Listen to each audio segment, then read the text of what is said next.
इधर शासकीय कन्या महाविद्यालय में वीर बाल दिवस पर आयोजित कार्यक्रम में कॉलेज की छात्राओं को गुरु गोविंद सिंह जी और उनके साहबजादों की वीर गाथा बताई गई। कार्यक्रम के मुख्य वक्ता पार्षद प्रकाश जैन थे। कार्यक्रम में सांसद प्रतिनिधि ओपी गहलोत, सुभाष रावल, जन भागीदारी अध्यक्ष जितेंद्र कुशवाहा, महाविद्यालय के प्राचार्य डॉक्टर शीला ओझा, डॉक्टर माधवी पाटीदार, रचित चौहान, डॉक्टर अलका चौहान, अनिल खरे, पद्मा कुशवाहा, रेखा शाही एवं महाविद्यालय की छात्राएं उपस्थित थी। कार्यक्रम का संचालन हरचंद सिंह चावला ने किया व आभार डॉक्टर माधवी पाटीदार ने माना।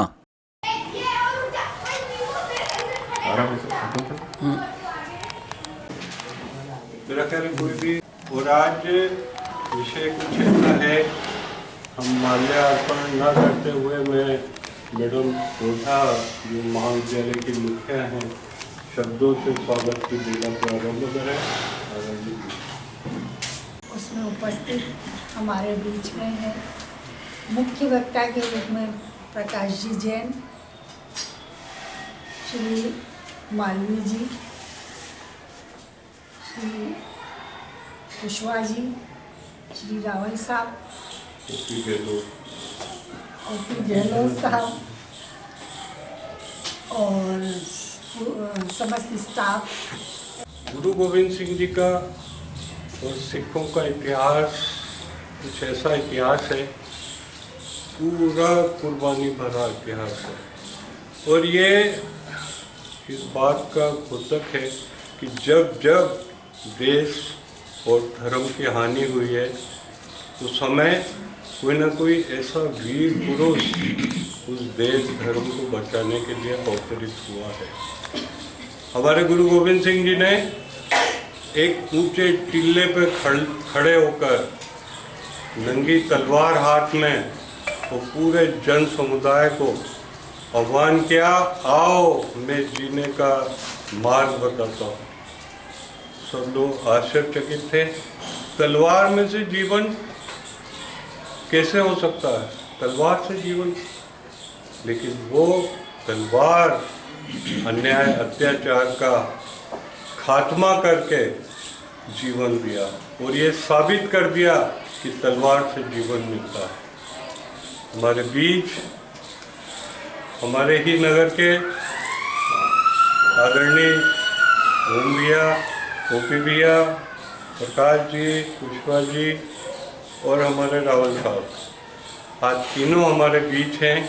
मैं सर्वप्रथम आज के जो हमारे मुख्य वक्ता हैं आदरणीय प्रकाश जी, मैं उनसे बहुत विनम्र शब्दों में निवेदन करता हूँ कि उन वीर बाल दिवस की गाथा को बताएं।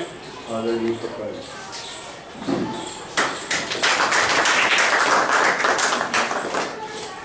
बोलिए भारत माता की जय, भारत माता की जय, भारत माता की जय। आज और सरसा नदी का जल स्तर देखते ही देखते बढ़ने लगा।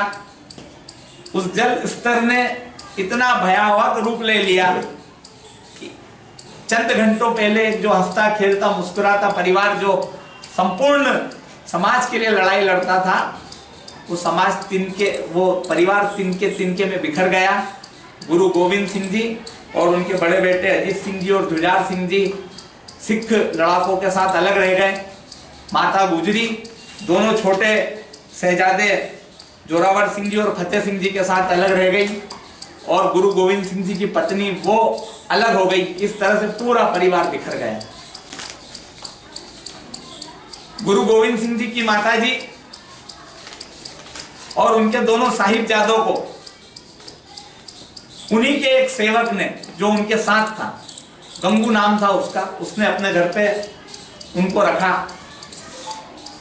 और दूसरी तरफ चमकौर के किले में गुरु गोविंद सिंह जी 40 सिखों के साथ किले के अंदर उपस्थित हुए, मौजूद थे।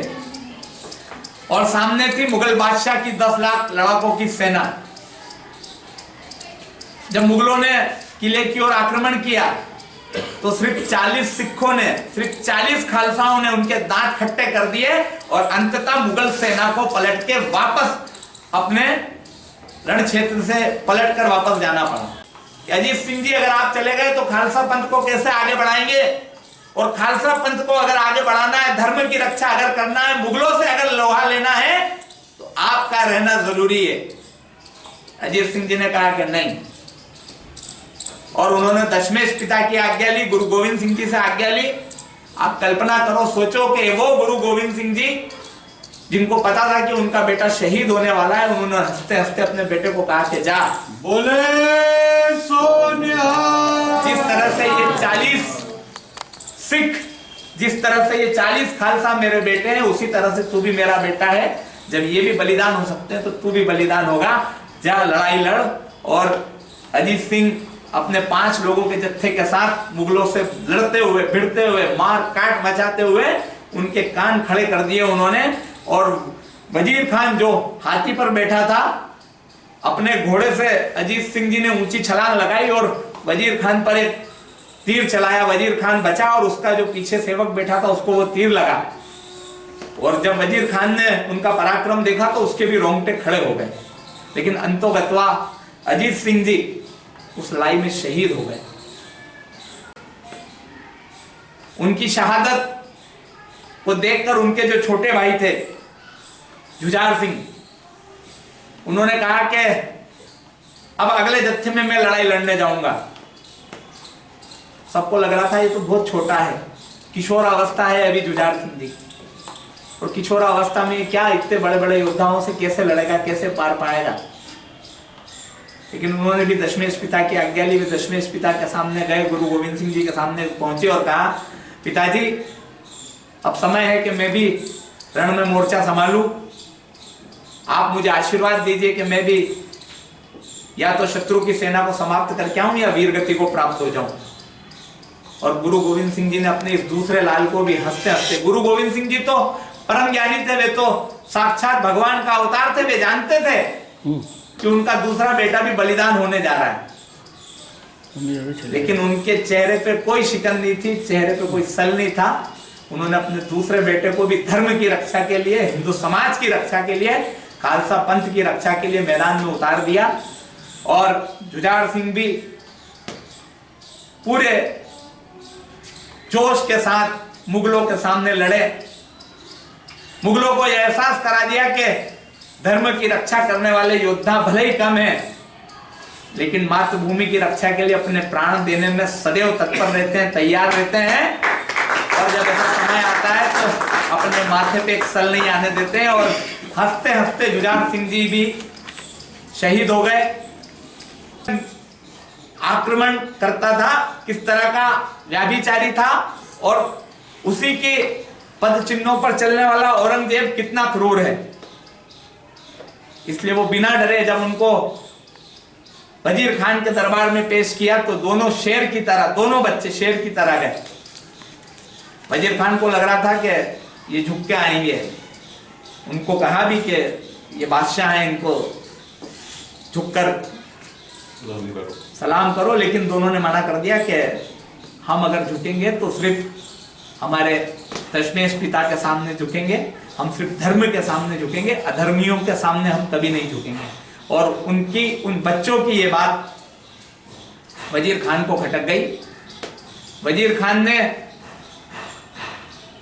उनकी दादी और दोनों साहिबजादों को, ठंड का समय था, आज उनका शहादत का दिवस है, दोनों छोटे साहिबजादों का, 7 दिन के अंदर 4 साहिबजादे शहीद हो गए। गुरु गोविंद सिंह जी के चारों बेटे शहीद हो गए। और गुरु गोविंद सिंह जी जंगलों में एक अकेले भटकते रहे।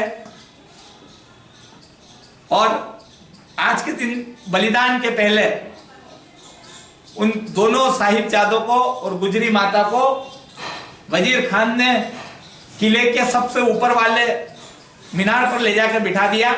ठंड का टाइम था, उनको कोई ओढ़ने बिछाने के लिए कोई व्यवस्था नहीं उनकी नहीं की गई। सिर्फ कारण ये था कि कैसे भी ये घुटने टेक दे, ये इस्लाम कबूल कर ले, ये मुगलिया सल्तनत का परचम को स्वीकार कर ले। अगर इन्होंने स्वीकार कर लिया तो गुरु गोविंद सिंह जी की हार अपने आप हो जाएगी। इसलिए इनके बेटों को इस्लाम स्वीकार करा दो, इनके बेटों को मुगलों का दास बना दो, तो गुरु गोविंद सिंह जी की हिम्मत अपने आप खत्म हो जाएगी। लेकिन वो दोनों बेटे भी शेर थे। जब वजीर खान तख्त पर बैठा हुआ इस बात को सुनता है, उसकी रूह कांप जाती है और वो कहता है कि देखो, सुन लो, आप सब लोग इनको बचाने की हिमायत करते थे, लेकिन अगर ये दोनों बच गए तो पूरी मुगलिया सल्तनत को तबाह कर देंगे। इसलिए इनका मरना ही ठीक है। अंततः दोनों साहिबजादों को दीवार के अंदर जिंदा चुनवा दिया गया। और जब दोनों को जिंदा चुनवाया जा रहा था तो उस समय जोरावर सिंह की आंखों में आंसू थे, वो रो रहे थे। तो फतेह सिंह ने पूछा कि वीर जी, ऐसा क्यों कर रहे हो आप? ऐसा करके आप खालसा पंथ की मर्यादा को कहीं कलंकित तो नहीं कर रहे हो? जोरावर सिंह जी ने कहा कि नहीं फतेह सिंह, मैं तो इसलिए रो रहा हूं कि दुनिया में पहले मैं आया था, लेकिन दुनिया से जाने का और शहादत पाने का मौका तुझे पहले मिल रहा है। मुझे इस बात का दुख है कि वो मौका मुझे पहले। मैं हत्या का शब्द इसलिए उपयोग कर रहा हूं क्योंकि जिस धोखे से मुगलों ने मारा वो हत्या ही थी, वो साजिश थी। उन चारों हत्याओं का बदला लिया। वजीर खान का सर धड़ से अलग किया बंदा बहादुर ने, और फिर से खालसा पंथ की स्थापना की। और इसके आगे बहुत बड़ी एक लंबी चौड़ी और कहानी है गुरु गोविंद सिंह जी से जुड़ी और बंदा वीर बहादुर। आज हमारा एक रूम खड़ा हो जाता है। और जैसा कि प्रकाश जी ने बताया, कल्पना से परे आदमी एक मार दे, जान ले ले, वो एक अलग बात है, लेकिन इस क्रूरता से मारना, जिंदा जी दीवार में चुनवा देना, बड़ा ही विचित्र क्रूरता की पराकाष्ठा उस समय मुगल सेना कर रही थी। जो लड़े दीन के हित सूरा सोई, वही सूरा है जो दीन के हित के लिए लड़े। और हम देख रहे हैं शनि से जिस प्रकार से हम आज़ादी की 75वीं वर्षगांठ मना रहे हैं, ये आज़ादी हमें किस प्रकार मिली, इस आज़ादी के लिए किन किन रणबांकुरों ने अपने प्राणों की आहुति दी। और जैसा कि अभी प्रकाश जी बता रहे कि हमारे 10वें सिख गुरु गोविंद सिंह ने अपने पूरे परिवार को न्यौछावर कर दिया। 7 साल के अबोध बालक, 9 साल के अबोध बालक जिन्हें कुछ भी जानकारी नहीं, वो अपने इस देश के लिए, इस धर्म के लिए अपने प्राणों की आहुति देते थे। तो ये सब चीज़ें हम सबको समझाने के लिए केंद्र सरकार, राज्य सरकार ने फैसला लिया कि आज के दिन 26 दिसंबर को हम बाल दिवस के रूप में मनाएं। और जैसा कि प्रकाश जी ने बताया, हम सबको ये आज़ादी ऐसा ही नहीं मिली है। इस आज़ादी के लिए हमारे कई रणबांकुरों ने किस प्रकार की यातनाएं झेली है। 200 साल तक मुगलों ने इस भारत देश पर किस प्रकार से आक्रमण किया, किस प्रकार से भारत देश पर उन्होंने स्वतंत्रता हमको कैसे मिली, ये सब चीज़ हमको समझाने की आवश्यकता है। जो 7 साल के, 9 साल के साहिबजादों ने जो दिया है बलिदान, वाकई में हमारे यदि सुनते हैं, सुनने में हमारे रोंगटे खड़े हो जाते हैं। तो आप देखिए कि उन्होंने किस तरीके से अपना बलिदान दिया है। तो उनके जो विचार या उनको देश के प्रति, राष्ट्र के प्रति जो भावनाएं हैं, वो हम में भी अंगीकार होना चाहिए कि हम भी उस तरीके से अपना कार्य करें, ताकि हम भी कुछ अपने राष्ट्र के लिए कुछ कर सकें। तो अंत में मैं यही कहूँगा कि आज के इस कार्यक्रम में सभी पधारे हैं। उनका भी महाविद्यालय परिवार बहुत बहुत आभार व्यक्त करता है। और वास्तव में बहुत सारी चीज़ें ऐसी थी कि जो हम खुद भी नहीं जानते थे कि किस तरह से मतलब उन्होंने बच्चों ने अपना बलिदान दिया, साहिबजादों ने। और मुझे लगता है कि छात्राओं को भी नहीं पता था और इस तरह के प्रोग्राम से काफ़ी कुछ परिचित, पहले ये जो 2 साल से हो रहा है, जब पिछले साल भी हमने मनाया था और इस साल, तो इससे है ना काफ़ी कुछ बच्चों को, ऐसे तो हम कॉलेज में आते हैं और फिर पढ़ाई करके चले जाते हैं, लेकिन ये नहीं पता कि शहादत किस प्रकार से हुई थी और ये सनातन धर्म की रक्षा के लिए किस प्रकार उन्होंने अपने प्राणों को न्यौछावर किया। तो मैं महाविद्यालय परिवार की ओर से हमारे मुख्य वक्ता का बहुत बहुत आभार व्यक्त करती हूँ कि आज हमें इन बातों से उन्होंने परिचित करवाया। इसी के साथ हमारे जन भागीदारी अध्यक्ष श्री जितेंद्र जी कुशवाहा का, जो हमारे हर कार्यक्रम में और हमारे बुलावे पर महाविद्यालय में आते हैं और इनका हमें पूरा सहयोग प्राप्त होता है और हमेशा मार्गदर्शन प्राप्त होता है, तो महाविद्यालय परिवार की ओर से उनका भी हृदय से आभार व्यक्त करती हूँ। इसी के साथ में हमारे यहाँ पर जो मीडिया प्रभारी हैं दीपक जी और साथ में जो अशोक जी, तो उनका भी हम आभार व्यक्त करते हैं।